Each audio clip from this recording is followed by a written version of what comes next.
Bien-aimés, je suis heureux de partager une bouchée de la parole avec vous. Alors, le titre de notre bouchée d'aujourd'hui, c'est « Glorifiez Dieu dans votre corps ». Bienvenue à la table du Seigneur. Yeah! Alors, notre premier verset se trouve dans 1 Corinthiens chapitre 6 au verset 20. Voici ce que disent les Écritures. « Car vous avez été rachetés à un grand prix. Glorifiez donc Dieu dans votre corps et dans votre esprit qui appartiennent à Dieu. » Bien-aimés, dans ce verset que nous venons de lire, Dieu nous fait comprendre d'une manière claire sa volonté en ce qui nous concerne. Sa volonté parfaite en ce qui nous concerne. Notre corps, c'est pour la gloire de Dieu. Notre corps, notre esprit, c'est pour la gloire de Dieu. Pas pour autre chose. C'est vraiment important de le comprendre, bien-aimés. En fait, si vous remontez plus haut, vous allez voir, l'apôtre Paul, dans cette lettre, notamment ici dans cette partie de sa lettre, de sa première lettre aux chrétiens qui étaient à Corinthe, donc dans l'actuelle Grèce d'aujourd'hui, l'apôtre Paul, il était en train d'aborder un sujet capital. Les chrétiens de Corinthe semblaient ne pas comprendre qu'une fois qu'ils étaient venus au Seigneur, qu'ils devaient vivre dans une vie sanctifiée. Ils devaient vivre une vie sanctifiée. Parce qu'ils avaient une sexualité désordonnée. Oui, c'est cela. Une sexualité désordonnée. C'est pourquoi l'apôtre Paul leur écrit. Par exemple, au verset 18, vous allez voir, il dit, « Fuyez l'impudicité. Quelque autre péché qu'un homme commette, ce péché est hors du corps.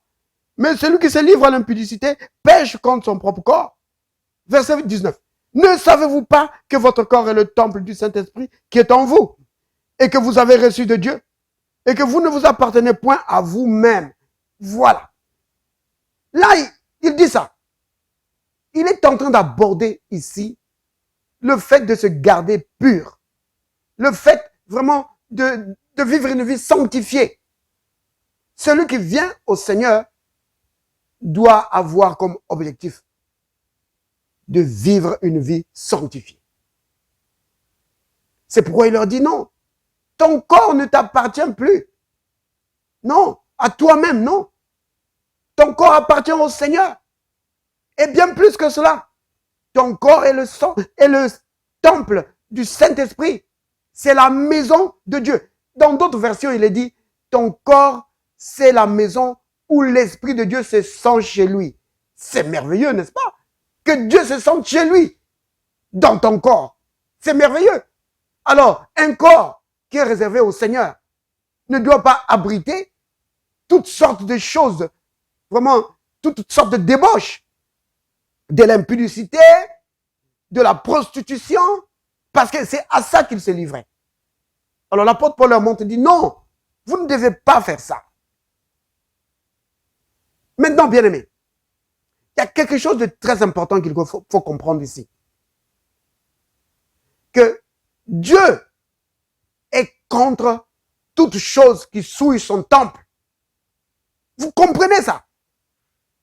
Qu'on ne doit pas souiller le temple de Dieu avec toutes sortes de choses, toutes sortes de débauches. Oui, et beaucoup de chrétiens seraient d'accord avec moi là-dessus. Maintenant, je vais dire ceci. La maladie souille le temple de Dieu. Oui. Ton corps appartient à Dieu et ton corps est pour la gloire de Dieu. De la même manière que la débauche, l'impudicité, la prostitution souillent le temple de Dieu, la maladie aussi souille le temple de Dieu. Oui. La volonté de Dieu est claire en ce qui nous concerne. Nos corps, c'est pour sa gloire. Et la maladie ne glorifie pas Dieu. Vous comprenez, bien-aimés? La maladie ne glorifie pas Dieu. C'est pourquoi il faut la chasser. Oui. Tu dois chasser la maladie. De la même manière que tu chasses l'impudicité. De la même manière que tu chasses l'adultère. De la même manière que tu chasses la prostitution. Tu dois chasser la maladie. Oui. Il n'y a pas à penser, oh, cette maladie, c'est Dieu qui me l'a donnée pour me rendre plus patient. Non! La volonté de Dieu est très claire. Nos corps, c'est pour sa gloire. Et la maladie ne le glorifie pas. Alors, tu dois chasser la maladie. C'est vraiment important. Alors, c'est pourquoi nous allons dire ceci. Répétez vraiment avec moi. Père, je reconnais aujourd'hui que mon corps et mon esprit sont pour ta gloire. Je vais désormais consacrer mon corps et mon esprit pour ta gloire. C'est pourquoi je déclare que l'impudicité et toutes sortes de débauches n'ont pas de place dans mon corps. La maladie n'a pas de place dans mon corps parce que la maladie ne te glorifie pas. Satan, je brise ton pouvoir sur ma vie dans le nom de Jésus et je chasse toute maladie au nom de Jésus le Christ. Amen.